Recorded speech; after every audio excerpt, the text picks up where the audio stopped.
Hi, I'm Bob Grignaffini, and I'm showing here at Fountain Street Fine Art, and I'm showing with my cousins who do welding sculpture with found pieces, and I have about 17 pieces in this show, and this particular show, a lot of it's about music and movement and kind of celebrating that, and this piece was one of the this piece was kind of in my head and kind of inspired the whole thing. I had this kind of image of a bunch of guys down in New Orleans, and this particular one, I do a lot of charcoal sketches and just kind of create these characters, and all of a sudden they kind of become real, and then I kind of put them in together, and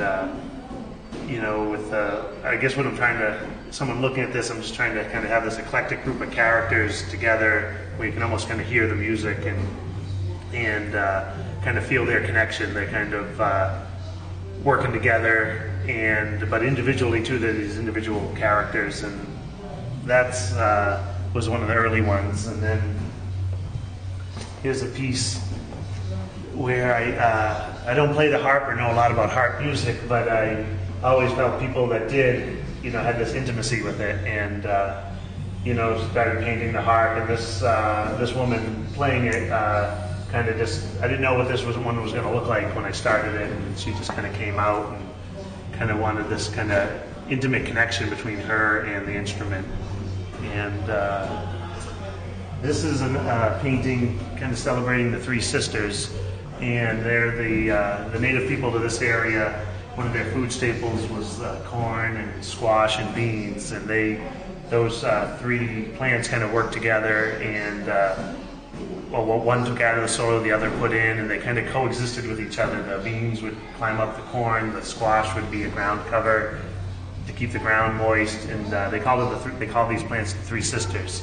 So this is just kind of celebrating that food and those plants that kind of kept those people alive. And then but it had a lot of movement in it. I thought it kind of worked with this show that was mainly about music and movement. And but my cousins work with the found pieces. I feel, the rawness and the found material. I think it's the same message they're giving, but just in a different medium. Hi, I'm AJ Grignaffini, and this is a piece I made at Wellesley High School. It's a kind of replica of a motorcycle that my dad first made, and he gifted to me, and I think it turned out really well, but it had a lot of bumps in the road.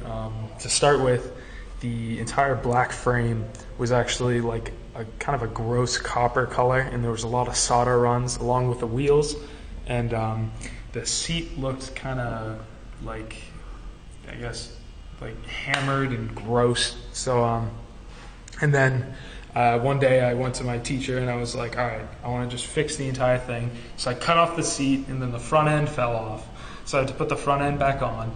I made a new seat out of aluminum and kind of just formed it, and turned out really cool. And then I covered it in a silver leaf, and put a little black paint on it. Then I painted the entire frame black, painted the wheels black, and then with a little bit of silver and a dab of black inside of that as well to kind of give it an aged look.